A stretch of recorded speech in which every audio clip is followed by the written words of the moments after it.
음경 확대 수술만 했는데 조류가 개선이 됐다. 제가 볼 때 두 개의 연관성이 없는 것 같은데 필러라든지 어떤 이런 이물질들이 신경 전달을 방해해서 이런 확대 수술도 조루 환자들한테서 효과가 있는 것이 사실입니다. 그럼 이게 1층과 2층 사이에 1.5층에 뭘 하나 끼우게 되면 네. 층간 소음이 좀 사라진다는 거 똑같은 거예요. 네, 그렇습니다.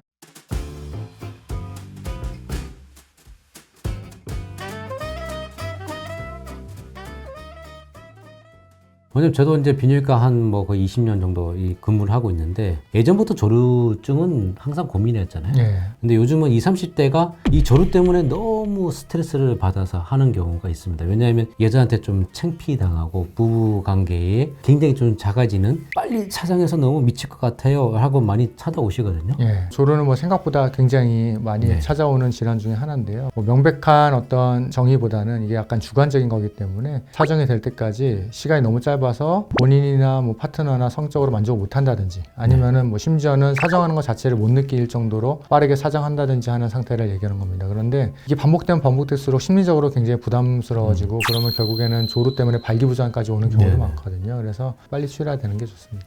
오늘 말씀대로 이게 꼬리를 무는 것 같아요. 네, 빨리 사장하니까 이제 심리적인 스트레스도 받고 네, 성관계에 집중을 못하고 그러다 보니까 더 또 조루가 심해지고 그러면 병원에서 어떤 좀 조루 치료 방법이 좀 있을까요? 네? 일단은 조루 치료의 단계적인 접근이 중요한데요. 첫 번째로는 우리 심리적인 부분을 먼저 이제 확인하기 위해서 약물 치료를 시작하게 됩니다. 항우울제라고 알려져 있는 SSRI가 이제 세로토닌 재흡수 억제제라는 건데요. 이런 것들을 사용하면은 사정이 아예 안 되는 경우가 가끔 나타나서 그 용량을 조절한 약이 바로 이 조루약인데요. 이런 것들을 성관계 한두 시간 전에 미리 복용을 해서 성관계를 해본다든지 이런 방법들이 있었습니다. 문제는 이제 이런 약들은 신경계에 작용하는 약이기 때문에 부작용이 상당히 큽니다. 예를 들어서 가볍게는 어지러움이나 물렁거림, 뭐 구토 뭐 이런 것들이 있는데 심각하게는 사람의 반응이 너무 느려져서 운전이라든지 작업이라든지 이런 것들에 아주 심각한 영향을 줘서 예민하신 분들은 절대 사용하면 안 되고 근본적으로는 이거는 또 근본적인 치료약이 아니고 그냥 한 번만 도와주는 약이기 때문에 또 그런 번거로움 때문에 또 이제 사용 안 하신 분들도 많았고요. 만약에 이 약을 처방을 받아서 먹었어요, 원장님. 근데 조루 개선이 없습니다. 예. 그럼 어떻게 좀 치료를 하는 게 좋을까요?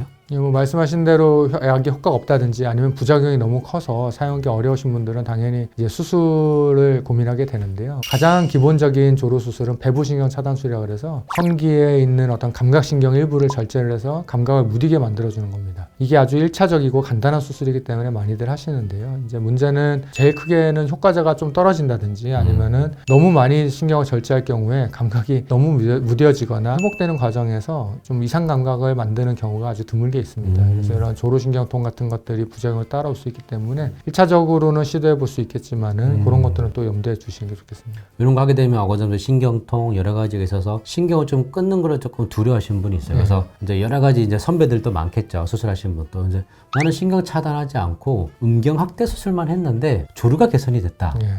제가 볼 때 두 개의 연관성이 없는 것 같은데 정말 연관성이 좀 있는가요, 원장님? 네, 그게 무슨 상관이 있냐고 말씀하시는 분들도 있는데요. 뭐 예를 들어서 두 가지 층 사이에 뭔가 경막이 있다고 생각하면 여기가 이제 서로 통하지 않게 되지 않겠습니까? 그래서 신경을 인위적으로 절제하지 않아도 두 신경 사이에 신경 전달이 미약해지니까 사정까지 가는 쾌감을 좀 더 지연시킬 수 있는 그런 원리가 되겠습니다. 그래서 필러라든지 진피 그리고 뭐 실리콘도 마찬가지겠지만 이런 것들을 넣으면은 귀두나 음경 밑에 들어간 어떤 이런 이물질들이 신경 전달을 방해해서 이런 확대 수술도 조루 환자들한테서 효과가 있는 것이 사실입니다. 그럼 이게 1층과 2층 사이에 1.5층에 뭘 하나 끼우게 되면 층간 소음이 좀 사라진다는 거 똑같은 거예요. 그렇습니다. 그렇게 보시면 이해가 좀 빠르실 것 같고요. 그럼 원장님 이게 조루는 없어요. 근데 성기가 외소합니다. 외소해서 음경 확대 수술을 했습니다. 그러면 이제 음경 확대 수술로 인해서 음경 자체가 조금 둔해지지 않을까 좀 많이 고민들 하시거든요. 이제 걱정하지 않으셔도 될 거는 이런 어떤 배부신경 차단술이나 음경 확대를 통한 어떤 조루신경 개선 수술들은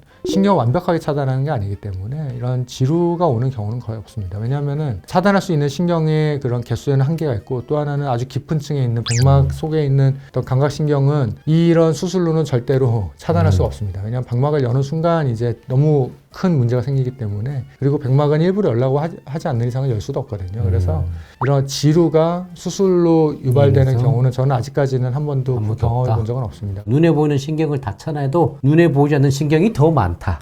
네, 그 뜻인 거죠. 네, 그렇습니다. 원장님 또 원체 많은 학대 수술도 하시고 많이 보셨을 거 아니에요. 네. 그리고 또 나중에 또 다른 진료도 오시는데 정말 음경 학대 수술에서 좀 조루가 개선됐다 네. 하는 실제 환자 좀 사례가 좀 많이 있나요? 원장님? 네, 많이 있습니다. 저는 초기에 이제 남성의학을 시작했을 때는 뭐 이론적으로는 가능하지만 실제로 이런 일이 있을까 싶었지만은 확대 수술을 한 다음에 조루가 개선됐다고 얘기하시는 분들이 의외로 많아서 좀 놀랐던 경험이 있습니다. 그래서 이게 조루가 이게 어떻게 보면 정말 심각한 문제거든요. 네, 그렇습니다. 밖에 보이지는 않아요. 예, 예. 굉장히 또 남자의 자존심이 걸려 있기 때문에 많은 또 SNS라든지 뭐 광고라든지 많이 나오거든요. 뭐 바르면 좋아진다, 먹으면 또 좋아진다. 그런 거에 또 혼역되지 마시고 꼭 병원에 내원하시면 좋을 것 같습니다. 다음 시간 더 유익한 정보로 찾아오도록 하겠습니다. 원장님 감사합니다. 네, 감사합니다.